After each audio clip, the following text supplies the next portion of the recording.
మన అందరి అభిమాన నాయకురాలు,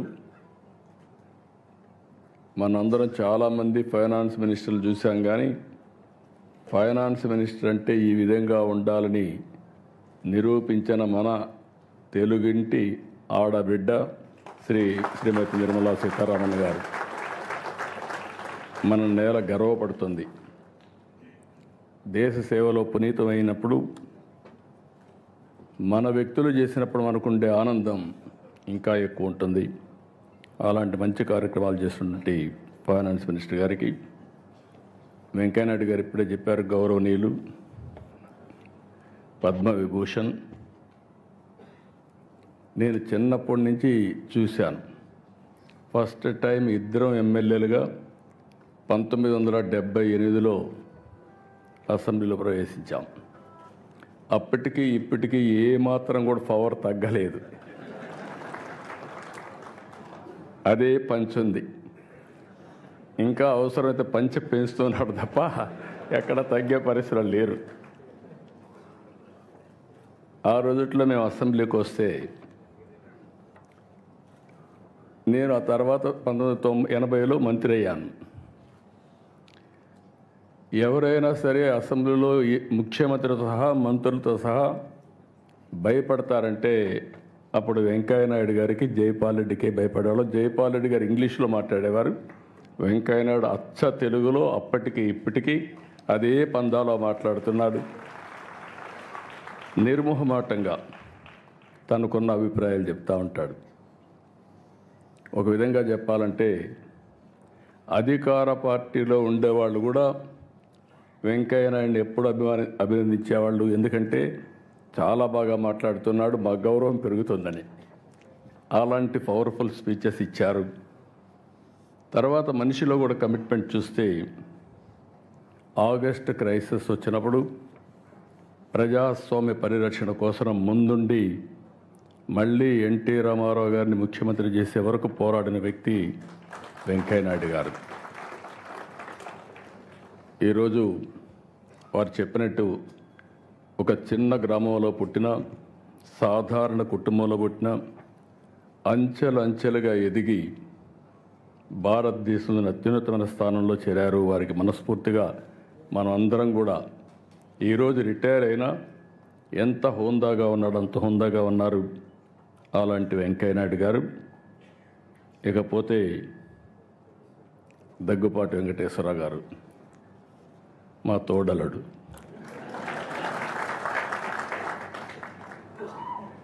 నాకంటే ముందు ఆయన అన్నీ చెప్పేశాడు, ఇంకా చెప్పడానికి ఏమీ లేవు. ఎప్పుడు కూడా మా ఫ్యామిలీలో ఒక విశిష్టమైన వ్యక్తి. డెప్త్కి వెళ్తారు, అనలిటికల్గా ఆలోచిస్తూ ఉంటాడు. ఏది కూడా నేను చూస్తూ వస్తున్నాను, ఇద్దరం కూడా ఒక స్ఫూర్తినిచ్చినటువంటి ఎన్టీ రామారావు గారి దగ్గర నేర్చుకున్నాం. తెల్లవారితో నిద్ర లేస్తే ఆయన దగ్గరికి వెళ్ళేవాళ్ళం, ఆయన అప్పచెప్పిన బాధ్యతలు చేశాం. అవన్నీ తలుచుకున్నప్పుడు నేను అనుకున్నాను, వెంకటేశ్వరరావు గారి ఇంటి పుస్తకాలు రాయడం ఏంటని. కలిసి ఉన్నాం 40 ఏళ్ళు, ఫ్యామిలీ మెంబర్స్. కానీ ఆయనలో ఇంత డెప్త్ ఉంది, ఒక పుస్తకం రాస్తాడని నేను ఎప్పుడు ఊహించలేదు. ఆయన చెప్పినప్పుడు నేను అడిగాను, మీరే రాశారా అని అడిగాను. ఎవరికైనా డౌట్లు ఉంటాయి, కానీ ఆయన రైటర్ కాదు, ఇప్పుడు కూడా కాదు. కానీ రైటర్ కానటువంటి రైటర్ ఈయన, రచయిత కానటువంటి రచయిత. ఈరోజు ఏదైతే అటెంప్ట్ చేశారో అది కూడా చూస్తే ఎవరు చేయనటువంటి పుస్తకం కోసం చేశారు. ఆ విషయాలు కూడా మనం ఒకసారి మాట్లాడుకుంటాం. అదే సమయంలో దగ్గుపాటి పురంధేశ్వరి గారు, ఇటీవల ఎన్నికలు నేను చూశాను వారిని. వారు చూపించిన చొరవ కానీ, వారు నడిపించిన విధానం కానీ, దానివల్ల మళ్ళీ రాష్ట్ర ప్రజలకు ఒక మంచి జరగడానికి ఉపయోగపడింది. వారిని కూడా మనస్ఫూర్తిగా అభినందిస్తున్నా. ఒక చారిత్రక అవసరం మొన్న ఎన్నికలు, అందరం ఆవేదన పడ్డాం. గీతం లాంటి వన్ ఆఫ్ ది బెస్ట్ ఇన్స్టిట్యూట్ని ఏం చేశారో మీరు చూశారు. ఇలాంటి ఇన్స్టిట్యూట్స్ రావాలని కోరుకునే సమయంలో ఇక్కడ డెమాలిషన్ చేసే పరిస్థితికి వచ్చారంటే చాలా బాధేస్తుంది. అలాంటివన్నీ మనం చూసాం. అయినా కూడా ఈరోజు ఇక్కడనే భరత్ కూడా ఉన్నాడు. కానీ ఆయన కష్టం ఇంకా లేదు దీంట్లో, ఇప్పుడిప్పుడే ప్రారంభం అయ్యింది. కానీ మూర్తి గారిని చూశాను. ఆయన ఒక చరిత్ర సృష్టించాడు. భావి తరాలకి ఓసారి ఒక్కొక్క చరిత్ర. ఆయన కూడా చూసి నేను అడిగాను ఒకరోజు, మీరెందుకు గీతం ఇన్స్టిట్యూట్ పెట్టారని అడిగాను. ప్రతి ఒక్కరి జీవితంలో, ఎందుకంటే ఈరోజు వెంకటేశ్వరరావు గారు రాసిన పుస్తకం ప్రపంచ చరిత్ర. ప్రపంచ చరిత్ర కూడా ఇప్పుడే వెంకయ్యనాయుడు గారు మాట్లాడినట్టు మనుషుల్లో ఆ సమయంలో కలిగే ఆవేశాలు కానీ, ఆ సమయంలో కలిగే ఒక ఎమోషన్స్ కానీ డిస్టర్బ్ అయినప్పుడు జరుగుతూ ఉంటాయి.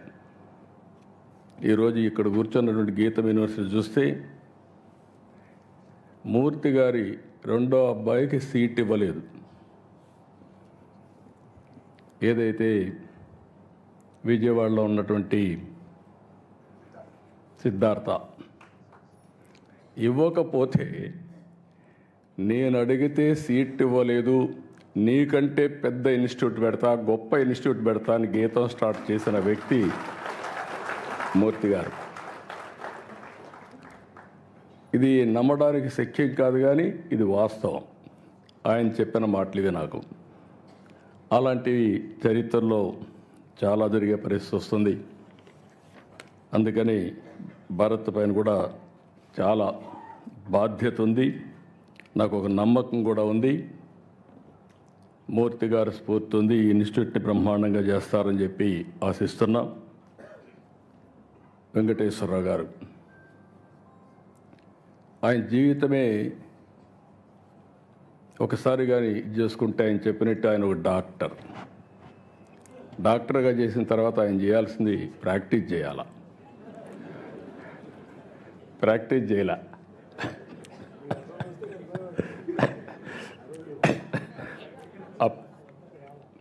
మంత్రిగా ఉండి డాక్టర్గా ప్రాక్టీస్ చేశాడు, అది వేరే విషయం. ఆయనకు మెడికల్ అండ్ హెల్త్ మినిస్టర్ ఇస్తే ఈయన ప్రాక్టీస్ చేశాడు. కానీ డాక్టర్గా చదివినప్పుడు చేయలేదు, అది నేను చెప్పేది. కానీ డాక్టర్గా చేసి సినిమాలు తీశాడు. అంటే ఒక జీవితంలో ఏ విధంగా ఉంటాయనేది ఒక ఎగ్జాంపుల్. 5 సార్లు అసెంబ్లీలో మినిస్టర్గా, ఎమ్మెల్యేగా ఉండి, మంత్రిగా ఉండి, ఒకసారి లోకసభ, ఒకసారి రాజ్యసభలో మెంబర్గా ఉండి, ఇలాంటి ఆలోచనలు చేసేవాళ్ళం. ఇప్పుడే వెంకయ్యనాయుడు గారు చెప్పినట్టు తిరగాలని ఆలోచిస్తాం తప్ప మళ్ళీ పుస్తకాలు చదవాలని ఆలోచించాం. తిరగడానికే సరిపోతుంది. అది ఒక వ్యసనంగా తయారవుతుంది. ఇప్పుడు వెంకయ్యనాయుడు గారు ఉండలేరు. ఆయన అంటున్నాడు, నేను రిటైర్ అయినాన్ని. కానీ రిటైర్ కాలా. మనిషి రిటైర్ అయ్యాడు, కానీ మైండ్ మాత్రం శాశ్వతంగా రిటైర్ కాదు. ప్రజాహితం కోసం నిరంతరం ఆలోచిస్తూనే ఉంటుంది. సమాజం కోసం పనిచేసే పరిస్థితికి వస్తారు. అదే సమయంలో వెంకటేశ్వరరావు గారిని చూసినప్పుడు మనిషి, ఇంత మునిపే భరత్ చెప్పాడు, ఒక మాటలో చెప్పాలంటే మా ఫ్యామిలీలో మోస్ట్ రిలాక్స్డ్గా, జోవియల్గా ఉండే వ్యక్తి వెంకటేశ్వరరావు గారు. చాలా ఈజీగా ఎన్ని కష్టాలున్నా ఏమున్నా మనిషి కనపడినప్పుడు హ్యాపీగా ఇది చేసేవారు. ఇటీవల ఒకసారి కలిసినప్పుడు నాకు కొన్ని అనుమానాలు వచ్చాయి. యాక్టివ్ లైఫ్లో ఉన్నారు, all of A sudden retired life మారుగా హ్యాపీగా ఉన్నారు. ఎట్లా స్పెండ్ చేస్తున్నారు మీ టైము అని అడిగాను. ఎందుకంటే ఇప్పుడు నాకు కూడా ఆ పరిస్థితి వస్తే ఇప్పటి నుంచే ప్రిపేర్ కావాలి కాబట్టి. ఆయన ఒకటే చెప్పాడు, చాలా హ్యాపీగా ఉన్నా, నిద్రలేస్తే బ్యాడ్మింటన్ ఆడుకుంటా, వచ్చిన తర్వాత మనవరాళ్ళు మన వాళ్ళతో ఆడుకుంటా, అక్కడి నుంచి కసపు గాసిప్ ఎవరిన ఫ్రెండ్స్ వస్తే చేసుకుంటూ ఉంటాం. మళ్ళా ప్యాక్ ఆటకు పోతాడు, మధ్యాహ్నం అయితే ప్యాక్ ఆటకు పోతా, ఆడొక 2 గంటలు ఆడితే మైండ్ స్టిమ్యులేట్ అవుతుంది, హ్యాపీగా వచ్చి నిద్రపోతాను. What a wonderful life.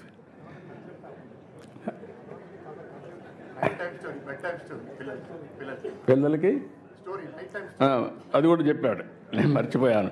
పిల్లలకి రాత్రిలో ఒక స్టోరీ చెప్పి ఏం హ్యాపీగా నిద్రపోతాడు. అదే మరి ఫ్రెండ్స్తో కలిసి విదేశాల్లో తిరగడం ప్రారంభించాడు. పోయినప్పుడు అక్కడ కూడా ఈ అధ్యయనం చేయడం ఇవన్నీ చేశారు. కానీ ఇన్ని పనులుండి ఇప్పటికి మీరు ఒకసారి చూస్తే ఒక 5 పుస్తకాలు రాశాడు ఆయన. ఈ ఎక్స్పీరియన్స్ చూసినప్పుడు ఫస్ట్ది ఒక చరిత్రలో కొన్ని నిజాలు, ఫస్ట్ బుక్ రాశాడు. అక్కడి నుంచి విభజన జరిగిన తర్వాత మేమందరం ఇంక్లూడింగ్ వెంకయ్యనాయుడు గారు విభజనలో బిజీగా ఉన్నాం. వెంకయ్యనాయుడు గారు పార్లమెంట్లో ఫైట్ చేయడం, ఆ సీన్ చూసిన తర్వాత బాధపడడం అవన్నీ జరిగాయి. అయితే వెంకటేశ్వరరావు గారు దాని మీద డెప్త్కి వెళ్ళి తెలుగువారి చరిత్ర వేర్పాటు వాదం ఎందుకు వచ్చిందని పుస్తకం రాసే పరిస్థితికి వచ్చారు. 3వ పుస్తకం అక్కడి నుంచి వదిలిపెట్టలేదు, ప్రపంచతత్వం నాయకత్వం. దీని మీద అధ్యయనం చేసి ఒక బుక్ ఒకటి రాసే పరిస్థితికి వచ్చాడు. ఇప్పుడు 4వది ఇంకొక పక్కన మీరు చూస్తే ప్రపంచ దేశాలు పాలనా వ్యవస్థలు అధ్యయనం చేసి దానిపైన ఒక పుస్తకం రాశాడు. ఇప్పుడు ప్రపంచ చరిత్ర ఆది నుంచి నేటి వరకు, ఇంకా ఆయన మాటల్లోనే చెప్పాడు కాబట్టి నేను ఎక్కువ చెప్పను, మొత్తం డీటెయిల్ అన్ని ఆ తర్వాత జరగబోయేట కూడా చెప్పాడు. మనం అందరం ఒక 4-5 సంవత్సరాలు కాపాడుకుంటే మన ఆరోగ్యాన్ని భవిష్యత్తులో 50 ఏళ్ళు అంటున్నాడు. కానీ ఒక్కసారి ఇన్నోవేషన్ వస్తే 50 ఏళ్ళతో ఆగదు. కొంతమంది మీరు లేనిపోయిన ఆలోచనలు ఇచ్చారు. శాశ్వతంగా ఎందుకు బతకూడదని. God only knows. కానీ చరిత్ర కూడా మనం ఒకసారి చూస్తే ఇవన్నీ ఒక ఎత్తు అయితే, ఈరోజు అగ్రదేశాలు అన్ని దేశాలు కూడా సఫర్ అయ్యే పరిస్థితి వస్తున్నాయి. జనాభా లేదు, ఏఐ ఉంది, లేకపోతే టెక్నాలజీ ఉంది, దాన్ని ఆపరేట్ చేసే మనుషులు కూడా లేని పరిస్థితి వస్తుంది. యూరోప్ కానీ చైనా కానీ, అదే మరి మీరు చూస్తే చాలా దేశాల్లో, జపాన్ కానీ అన్ని దేశాల్లో ఏజింగ్ ప్రాబ్లం అనేది బిగ్గెస్ట్ ప్రాబ్లంగా తయారయ్యే పరిస్థితి వచ్చింది. మనం అందరం అదృష్టవంతులం, భారతదేశం వరకు ఈరోజు ఎగ్జామ్ట్ చేసే వచ్చింది. ఏదైతే ఐఎమ్ వెరీ ప్రౌడ్, నేను ముందుకు కూడా చెప్పాను. ఒకసారి నిర్మలా సీతారామన్ గారు చూసినప్పుడు ఆవిడ యొక్క ప్రస్థానం, వెంకటేశ్వరరావు గారు చరిత్ర రాస్తున్నారు, పక్కనుండే నిర్మలా సీతారామన్ గారు చరిత్ర సృష్టించడానికి శ్రీకారం చుట్టారు. ఇది ఒకసారి మనం చూసినప్పుడు, వారి ప్రస్తావాన్ని చూసినప్పుడు, ప్రయాణం చూసినప్పుడు నాకు అనిపిస్తుంది, నేను ఎప్పుడూ చెప్పేవాడిని, మగవాళ్ళ కంటే మహిళలు బాగా సమర్థవంతంగా పనిచేస్తారని. మా వెంకటేశ్వర గారు ChatGPT కొట్టి ఆయన పుస్తకం ఏ విధంగా ఉంది రేటింగ్, అది వాస్తవం. మీరు కూడా ChatGPT కొడితే మగవాళ్ళు ఇంటెలిజెంటా ఆడవాళ్ళు ఇంటెలిజెంటా అని కొడితే ఆడవాళ్ళు ఇంటెలిజెంట్ అని వస్తుంది. దానికి కారణం మగవాళ్ళకి లెఫ్ట్ బ్రెయిన్ పనిచేస్తే ఆడవాళ్ళకి రైట్ బ్రెయిన్ పనిచేస్తుంది. ఇది there is a scientific evidence. నాకు డౌట్ వచ్చి మా ఆఫీసులో అడిగితే మా వాళ్ళు కూడా అదే చెప్పే పరిస్థితి వచ్చారు. ఇప్పుడు వారిని చూసిన తర్వాత, నిర్మలా సీతారామన్ గారిని చూసిన తర్వాత, మదురైలో సావిత్రి నారాయణ్ ఒక మన మారిగానే ఒక సాధారణ కుటుంబం. అక్కడ ప్రాథమిక విద్య మదురైలో చేయడం, తిరుచిరాపల్లిలో ఆర్థిక శాస్త్రంలో అండర్ గ్రాడ్యుయేట్ చేయడం, ఢిల్లీ జేఎన్టీలో ఆర్థిక శాస్త్ర డిగ్రీ తీసుకోవడం, లండన్ స్కూల్ ఆఫ్ ఎకనామిక్స్లో వెళ్ళి పీజీ చేయడం, అక్కడి నుంచి ప్రైస్ వాటర్ కూపర్స్లో పనిచేయడం కన్సల్టెంట్గా, ఐక్యరాజ్య సమితిలో పనిచేయడం, ఇండో బ్రిటిష్ సొసైటీ కూడా పనిచేయడం. ఇదంతా కూడా వారు ఆర్థిక మంత్రిగా పనిచేయడానికి ఎంతో ఉపయోగపడింది. ఆ ఎక్స్పీరియన్స్ కానీ ఆ ఎక్స్పోజర్ కానీ ఈ దేశ అభివృద్ధికి ఈరోజు ఉపయోగపడతా ఉంది. అదే సమయంలో 2008 నేషనల్ స్పోక్స్ పర్సన్గా బీజేపీ ఎంపిక చేయడం. అక్కడి నుంచి మనం చూస్తే మోడీ గారి యొక్క విశిష్టత,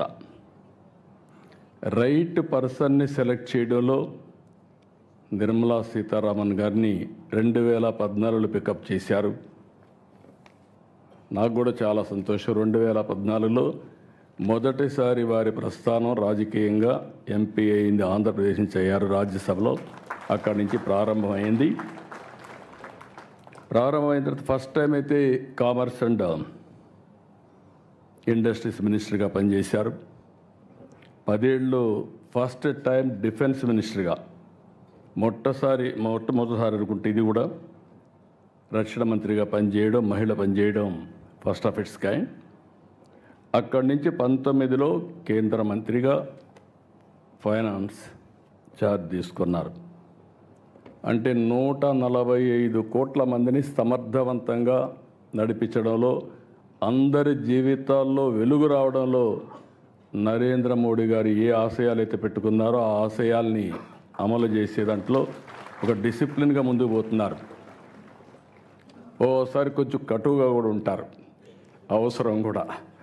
ఫైనాన్స్ ఇప్పుడు మామూలుగా గవర్నమెంట్లో చూస్తే అందరికంటే ఎవరు గట్టిగా ఉంటారంటే, నెగిటివ్గా కూడా ఉంటారంటే ఫైనాన్స్ డిపార్ట్మెంట్ ఉంటుంది. ఒకప్పుడు వారసత్వంగా వచ్చేది. స్టేట్ గవర్నమెంట్స్లో కూడా మోస్ట్ అన్పాపులర్ సెక్రటరీ ఎవరంటే finance secretary, most hatred person కూడా. కానీ ఈరోజు ప్రజలందరూ మెచ్చుకునే ఫైనాన్స్ మినిస్టర్గా నిర్మలా సీతారామన్ గారు ఈరోజు కార్యక్రమాలు చేపట్టారు. 8వ బడ్జెట్ ప్రవేశపెట్టారు. నరేంద్ర మోడీ గారి నాయకత్వంలో 10వ స్థానంలో ఉన్న ఆర్థిక వ్యవస్థ 5వ స్థానానికి వచ్చాం. I'm wishing her all the best, excellent work. ఇప్పుడు అతిపెద్ద ఆర్థిక వ్యవస్థ, 3వ ఆర్థిక వ్యవస్థగా మనం రాబోతున్నాం. దానికి మనం అందరం గర్వపడాలి. మీరందరూ కూడా గట్టిగా చప్పట్లు కొట్టి అభినందించాల్సిన అవసరం ఉంది, రికగ్నైజ్ చేయాల్సిన అవసరం కూడా ఉంది. ఇప్పుడే వెంకయ్య నాయుడు గారు చాలా స్పష్టంగా చెప్పారు చరిత్ర గురించి. చరిత్ర అనేది అందరం కూడా నెమరు వేసుకోవాల్సిన అవసరం ఉంది. అదే సమయంలో చరిత్రను నెమరు వేసుకునే సమయంలో చరిత్రను సృష్టించే అవకాశం భారతదేశానికి ఈరోజు వచ్చింది. ఈరోజు మనందరం చూస్తే ఆర్థిక సంస్కరణలు 1991లో వచ్చాయి.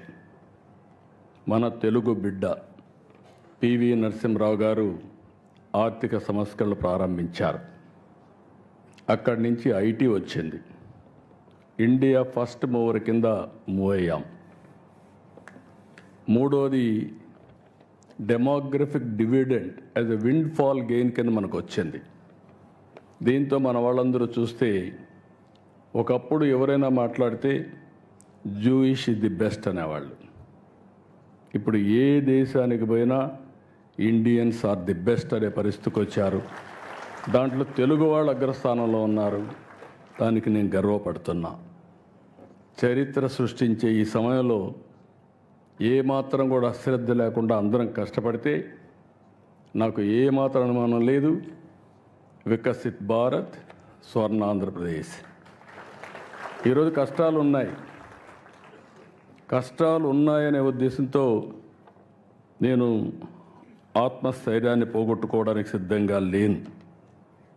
ఈరోజు మీరు చూసినప్పుడు ఇప్పుడే వెంకయ్య నాయుడు గారు చెప్పారు, మీరు ఓవర్ కాన్ఫిడెంట్గా ఉన్నారని చెప్పి. కరెక్టే, కానీ ఆశ ఉంది. ప్రధానమంత్రి గారు 2047కి భారతదేశాన్ని ఒక అగ్రదేశంగా 1, 2 ఆర్థిక వ్యవస్థలుగా తయారు చేయాలనుకున్నప్పుడు అందులో నెంబర్ 1 స్థానంలో నా తెలుగు జాతి ఉండాలనేది నా ఆకాంక్ష. అదే సమయంలో ఈరోజు చాలా కష్టాలు ఉన్నాయి. నేను ఇప్పుడు కూడా వస్తూ నిన్న ఢిల్లీకి వెళ్ళి అడిగాను. నేను మార్నింగ్ కూడా ఒక మాట అన్నాను మినిస్టర్ గారితో. ఆవిడ ఎంత ప్రాంప్ట్గా నిన్న నాకు ఇబ్బందులు ఉన్నాయని చెప్తే, చెప్పడమే కాదు డైరెక్ట్గా నా ముందరనే ఫోన్ చేసి ఇమీడియట్గా ఫండ్స్ రిలీజ్ చేయమని. తర్వాత ఈ రోజుకి నాకు ఆ డబ్బులు కూడా వచ్చాయి. వచ్చిన తర్వాత మార్నింగ్ వండుకొని వారు మాట్లాడుతుంది, మీకు పని కూడా అయ్యిందండి అని చెప్పారు. చాలా సంతోషం చెప్పాను, కంగ్రాచులేషన్ చెప్పాను. నేను ఒకటే చెప్పా, ఆంధ్రప్రదేశ్ వెంటిలేటర్ మీద ఉంది. మీ డాక్టర్గా మీరు ఇచ్చిన మెడిసిన్ వల్ల వెంటిలేటర్ నుంచి బయటకు వచ్చాం. ఇంకా కూడా ఆరోగ్యం బాగుపడలేదు. ఇంకా కొన్ని రోజులు మీ ట్రీట్మెంట్ అవసరం మేడం అని చెప్పి మార్నింగ్ కూడా రిక్వెస్ట్ చేశా. పేషెంట్ వెరీ స్ట్రాంగ్, కానీ శక్తి లేకపోతే ఎటైనా పోయే పరిస్థితి వస్తుంది. ఆ సరైన సమయంలో అటు ప్రధానమంత్రి గారు కానీ, కేంద్రంలో ఉండే మంత్రులు కానీ, ప్రత్యేకంగా ఫైనాన్స్ మినిస్టర్ గారు పూర్తిగా సహకరిస్తున్నారు. లేకపోతే ఏమాత్రం కూడా మనకు వెసులుబాటు లేని పరిస్థితి ఉండేది. అలాంటిది ఈరోజు మనస్ఫూర్తిగా మీ అందరి తరపున కూడా అభినందిస్తూ, కానీ ఆ శక్తి కూడా మనకు ఉండేది. మీరు చూస్తే 25 సంవత్సరాలు ఐటీ నేర్చుకొని ఈరోజు ప్రపంచమంతా వెళ్ళి, ప్రపంచంలో అన్ని దేశాల కంటే మన వాళ్ళు ఎక్కువ తలసరి ఆదాయం సంపాదిస్తున్నారంటే అది తెలుగు వారికి ఉండే శక్తి, సామర్థ్యం, పట్టుదల అని చెప్పి కూడా నేను మీకు తెలియజేస్తున్నా.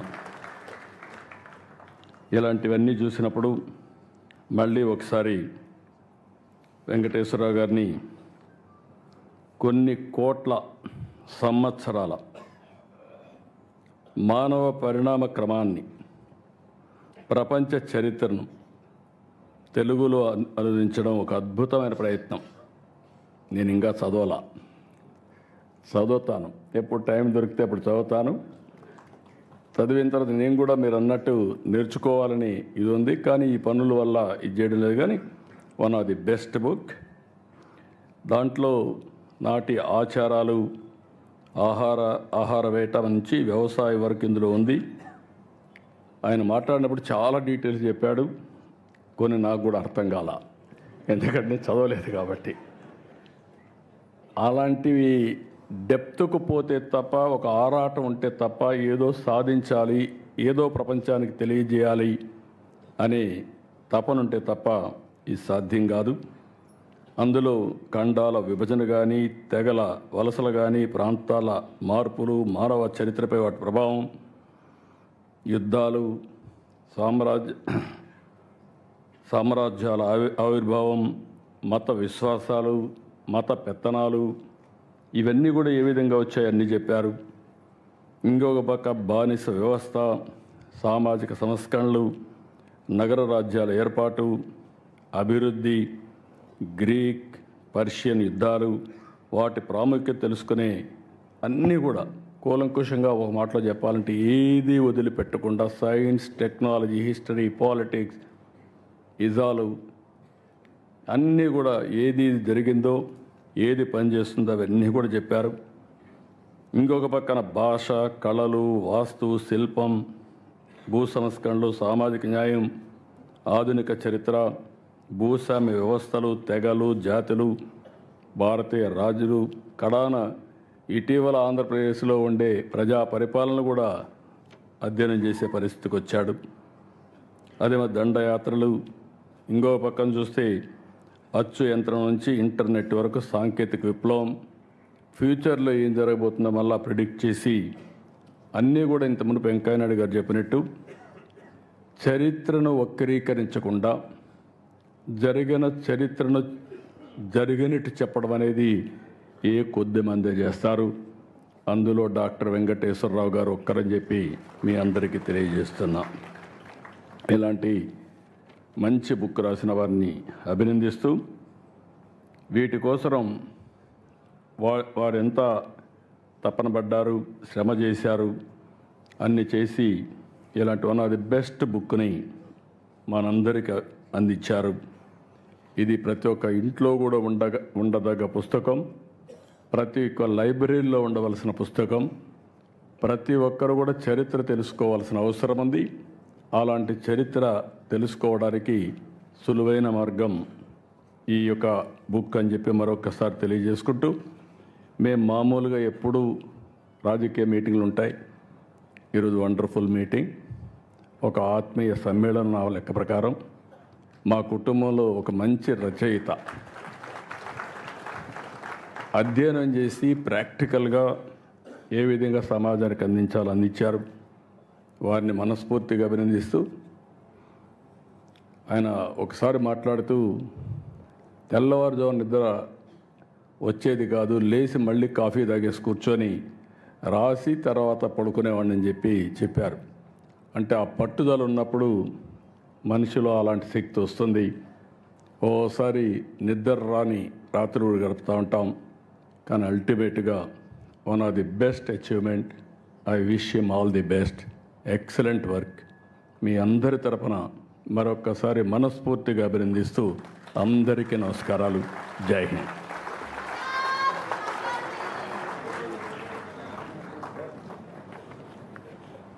Thank you very much sir. Venkaiah Naidu గారు ఇందాక ఒక రిక్వెస్ట్ చేశారు, వ్యక్తి ఎదురుగుండగా ఉన్నప్పుడు పొగడొద్దని. So I refrain from praising and just tell 2 facts. నిజాలండి వెంకటనాయుడు గారు, జస్ట్ 2 facts. ప్రపంచంలో ఎన్ని దేశాలు ఉన్నాయండి? 195 countries are there. 195 countries. There are 195 finance ministers. And which is the most populous country? పోనీ ఇండియా చిన్న దేశం అనుకుంటున్నారా? It's the largest populated country. 145 crores with more than 80 crore people under the poverty line.